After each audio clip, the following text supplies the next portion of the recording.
April 23 ലോക പുസ്തക ദിനം. This news is brought you by RJ Gold JMUP സ്കൂളിന് മുൻവശം ചെറുപുഴ. ഏപ്രിൽ 23 ലോക പുസ്തക ദിനം. ലോക പുസ്തക ദിനം വായനയുടെ അനുഭവം കൂടി പങ്കുവയ്ക്കുന്നതാണ്. തോറ്റുപോയവരൊക്കെ തൊട്ടടുത്ത നിമിഷം മരിച്ചു പോകുമെന്ന് ആരാണ് നിങ്ങളോട് പറഞ്ഞത്?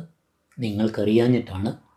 ഒരിക്കൽ തോറ്റവർക്ക് പിന്നീടെല്ലാം എളുപ്പമാണ്. ഇനിയില്ലെന്ന് കരുതുന്നിടത്ത് വേരുകളാഴ്ത്തി പതിയെ അവർ നിവർന്നു നിൽക്കും. ചോര പൊടിഞ്ഞാലും നീറിപ്പുകഞ്ഞാലും അവർ നടന്നെടുക്കുമ്പോൾ കാൽപ്പാടുകൾക്ക് തെളിച്ചമുണ്ടാകും. ഇനി ആരും പിന്തുടരില്ല എന്ന ബോധമല്ലത്, ഇനി ആർക്കും എത്തിപ്പെടാൻ കഴിയില്ലെന്ന ബോധ്യമാണത്. നോക്കി നോക്കിയിരിക്കെ ഭൂതകാലത്തിൽ നിന്ന് ഭാവിയിലേക്ക് ഏച്ചുകെട്ടലുകളില്ലാതെ വർത്തമാനത്തിൻ്റെ ഊഞ്ഞാലാട്ടങ്ങളിൽ അവർ ആകാശം തൊടുമ്പോൾ ഇത് കൺകെട്ടെന്ന് നിങ്ങൾ അത്ഭുതപ്പെട്ടേക്കാം. അറിവിൻ്റെയും ആത്മസ്വാംശീകരണത്തിൻ്റെയും അനുഭവങ്ങളാണ് പുസ്തകങ്ങൾ. എഴുതപ്പെട്ട പുസ്തകങ്ങളിലെ വരികൾ പലപ്പോഴും പലരുടെയും മനസ്സിനെ മതിക്കുന്നവയാണ്. ഗ്രന്ഥപ്രതിഷ്ഠയുള്ള ലോകത്തിലെ തന്നെ നവപുരം മതാതീത ദേവാലയത്തിൽ ഏപ്രിൽ 25 മുതൽ മെയ് 3 വരെ നടക്കുന്ന മഹോത്സവത്തിൻ്റെ ഒരുക്കങ്ങൾ പൂർത്തിയായി വരികയാണ്. നവപുരം ദേവാലയത്തിൻ്റെ കീഴിൽ ഭരതകലാ സാഹിത്യസഭ എന്ന പേരിൽ ഉണ്ടായിരുന്ന രജിസ്ട്രേഷൻ മാറ്റി നവപുരം കലാസാഹിത്യസഭ എന്ന പേരിൽ അറിയപ്പെടുമെന്ന് മതാതീത ദേവാലയ സ്ഥാപകൻ പ്രാപ്പുയിൽ നാരായണൻ മാസ്റ്റർ പറഞ്ഞു. ഇപ്പോൾ നവപുരം ദേവാലയവുമായും ഇതിൻ്റെ ദർശനം പ്രചരിപ്പിക്കാൻ ആരംഭിച്ച ഭാരത കലാസാഹിത്യ സഭയുമായും ബന്ധപ്പെട്ട വളരെ പ്രധാനപ്പെട്ട ഒരു വാർത്ത സിറ്റി ചാനലുമായി പങ്കുവയ്ക്കുകയാണ്. ഇന്ന് രാജ്യത്തിലെ 4-5 സംസ്ഥാനങ്ങളിൽ നവപുരത്തിൻ്റെ ദർശനം പ്രചരിപ്പിക്കുന്നതിന് വേണ്ടി ഭാരത കലാസാഹിത്യ സഭയുടെ പ്രവർത്തനങ്ങൾ ആരംഭിച്ചു വരികയാണ്. കർണാടകയിൽ അത് വളരെ നന്നായിട്ട് തന്നെ നടക്കുന്നുണ്ട്. രാജസ്ഥാനിലും അതേപോലെ തമിഴ്നാട്ടിലും ആന്ധ്രയിലും ഒക്കെ ഈ പ്രവർത്തനങ്ങൾ നടക്കുന്നുണ്ട്. കേരളത്തിലെ വിവിധ ജില്ലകളിൽ ഭാരത കലാസാഹിത്യ സഭയുടെ യൂണിറ്റുകൾ ആരംഭിച്ചു കഴിഞ്ഞു.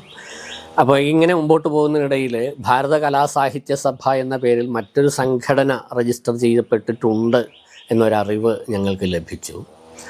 അതേപോലെ ഭാരത എന്ന പേരുമായിട്ട് ബന്ധപ്പെട്ടിട്ട് ഒരുപാട് വിമർശനങ്ങൾ ഞങ്ങൾക്ക് ഏറ്റുവാങ്ങേണ്ടി വന്നിട്ടുണ്ട്.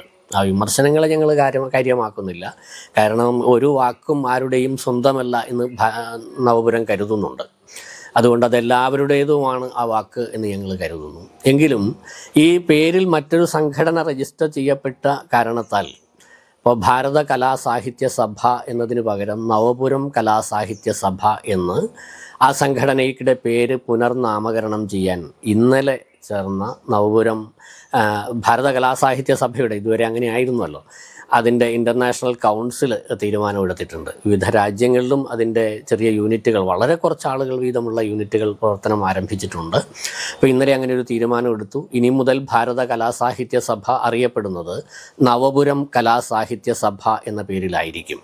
ഇപ്പോൾ നവപുരത്തിൻ്റെ മുന്നോട്ട് പോക്കിന് ആളുകൾക്ക് ആ പേര് കുറച്ചുകൂടി പിടിച്ചെടുക്കാനും ഉൾക്കൊള്ളാനും ഈ കലാസാഹിത്യ സഭയും നവപുരം മാസികയും നവപുരം ദേവാലയം എല്ലാം ഒരേ പേരിൽ അറിയപ്പെടുന്നത് നല്ലതായിരിക്കും എന്ന് ഞങ്ങളുടെ പല ജില്ലാ കമ്മിറ്റികളും പറഞ്ഞിട്ടുമുണ്ട്.